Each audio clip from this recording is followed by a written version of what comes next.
Shalom Bapak Ibu, Saudara-saudara sekalian. Kita berjumpa kembali dalam acara Menerima hari ini. Mari kita buka terlebih dahulu acara ini dengan doa. Terima kasih Tuhan kalau kami masih diperkenankan oleh Tuhan untuk berjumpa kembali dalam acara Menerima hari ini, di mana kami akan belajar kebenaran firman Tuhan, walaupun singkat Tuhan, tetapi bisa meneguhkan, bisa memperkaya kekayaan rohani kami, sehingga kami makin mengerti akan kebenaran firman-Mu. Kiranya Roh Kudus memimpin kami untuk memberikan kepada kami pengertian-pengertian yang baru, di dalam nama Tuhan Yesus Kristus. Haleluya. Amin. Shalom Bapak Ibu, Saudara-saudara sekalian. Pada kali ini saya ingin membahas serangkaian topik pembahasan mengenai Allah Tritunggal bagian pertama. Jadi topik yang akan kita bahas kali ini adalah Allah Tritunggal bagian pertama, di mana pada bagian pertama ini saya akan membahas tentang asal mula istilah Tritunggal. Sekali lagi, pada bagian pertama ini saya akan membahas mengenai asal mula istilah Tritunggal.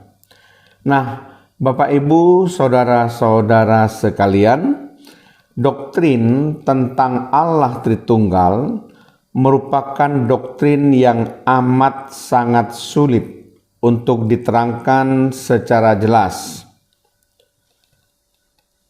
Tidak mungkin Tritunggal dimengerti seluruhnya oleh rasio manusia.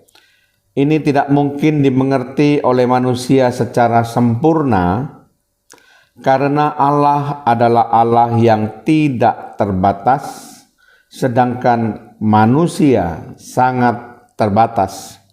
Memang doktrin Allah Tritunggal adalah doktrin yang paling sulit dimengerti, paling sulit dijelaskan, paling sulit diterima, dan paling sulit dipercaya, juga sulit diungkapkan dengan kata-kata atau istilah-istilah manusia. Doktrin ini bagaikan doktrin yang tidak dapat sesuai dengan rasio manusia. Namun, apakah karena demikian sulit, maka kita tidak perlu mengajarkan atau tidak perlu mengabarkan tentang Tritunggal? Tentu tidak. Betapapun sulitnya doktrin ini, tidak berarti kita tidak perlu mengerti tentang doktrin ini. Tidak berarti kita tidak perlu menjelaskan tentang doktrin ini.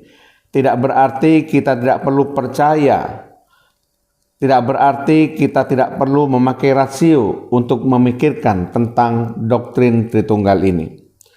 Orang Kristen bukanlah orang yang rasionalis, tetapi orang Kristen harus menjadi orang yang rasional. Maksudnya ialah rasio kita tidak mungkin mencapai keseluruhan pengetahuan firman, tetapi harus secara maksimal dipergunakan untuk mengerti firman Tuhan. Meskipun kita tidak mungkin mencapai kesempurnaan yang mutlak, karena kita bukan Allah, kita harus semaksimal mungkin sebagai yang dicipta, mempergunakan segala alat yang diciptakan Tuhan di dalam diri kita untuk mengenal firman Allah. Apa bedanya rasional dan rasionalis? Rasional berarti seseorang yang mempergunakan fungsi rasionya secara maksimal tanpa menyembah rasio sebagai Allah, tidak memperdewakan dan tidak memutlakkan rasio. Kita perlu selalu sadar bahwa rasio hanyalah merupakan suatu ciptaan saja. Asal mula istilah Tritunggal, istilah ini tidak diketemukan atau tidak ada di dalam Alkitab. Sekali lagi, istilah Tritunggal tidak diketemukan atau tidak ada di dalam Alkitab. Kata ini diadopsi dari istilah Inggris Trinity atau kependekan dari Triunity. Menurut William G. T. Seth dalam bukunya Dogmatic Theology, di situ dijelaskan bahwa pemunculan pertama kali dari istilah Tritunggal ini harus ditelusuri sampai pada zaman Theophilus dari Antioquia, sedangkan menurut Louis Berkhof dalam bukunya Systematic Theology berpendapat bahwa istilah Tritunggal berasal dari Tertullianus. Keduanya hidup pada waktu yang hampir bersamaan.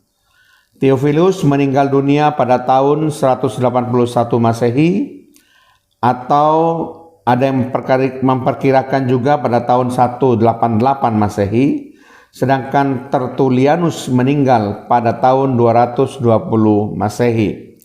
Menurut Thomas N. Rathson dalam bukunya Elements of Divinity,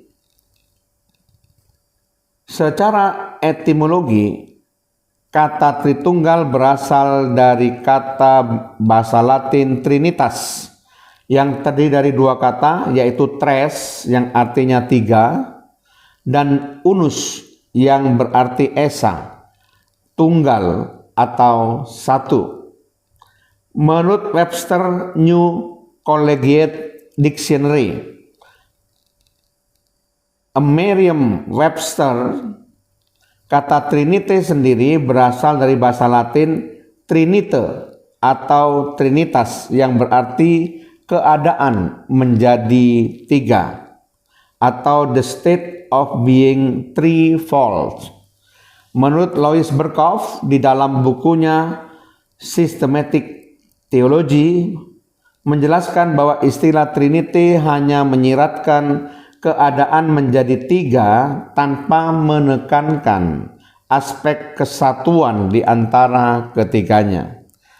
Jadi sekalipun istilah di atas tidak ditemukan di dalam Alkitab, tetapi hal ini tidak berarti bahwa konsep tentang Tritunggal tidak diajarkan Alkitab. Jika kebenaran suatu konsep ditolak hanya gara-gara istilah yang mewakili konsep tersebut tidak terdapat dalam Alkitab, maka kita akan menciptakan masalah serius. Banyak istilah dalam teologi atau di dalam iman Kristen yang tidak ada dalam Alkitab, misalnya ketidakbersalahan Alkitab atau inerensi. Kita perlu memahami bahwa istilah inerensi sekalipun tidak ada di dalam Alkitab, tetapi konsep ketidakbersalahan Alkitab itu ada dan perlu dibahas dan dimengerti oleh setiap orang Kristen, bahwa Alkitab tidak pernah keliru, tidak pernah salah. Itu sebabnya saudara sekalian, kita harus bisa memahami bahwa istilah hanyalah cara untuk menjelaskan suatu konsep secara ringkas. Nah, Bapak Ibu saudara sekalian, kita sudah membahas Allah Tritunggal bagian pertama ini mengenai asal mula istilah Tritunggal. Amin. Mari kita berdoa. Terima kasih Tuhan kalau kami sudah mendengar penjelasan Tuhan mengenai asal mula istilah Tritunggal ini, supaya kami paling tidak boleh mengerti Tuhan mengenai konsep doktrin Tritunggal ini, sekalipun sulit tetapi perlu diajarkan dan perlu dimengerti. Terpujilah nama-Mu Tuhan, di dalam nama Tuhan Yesus Kristus. Haleluya. Amin.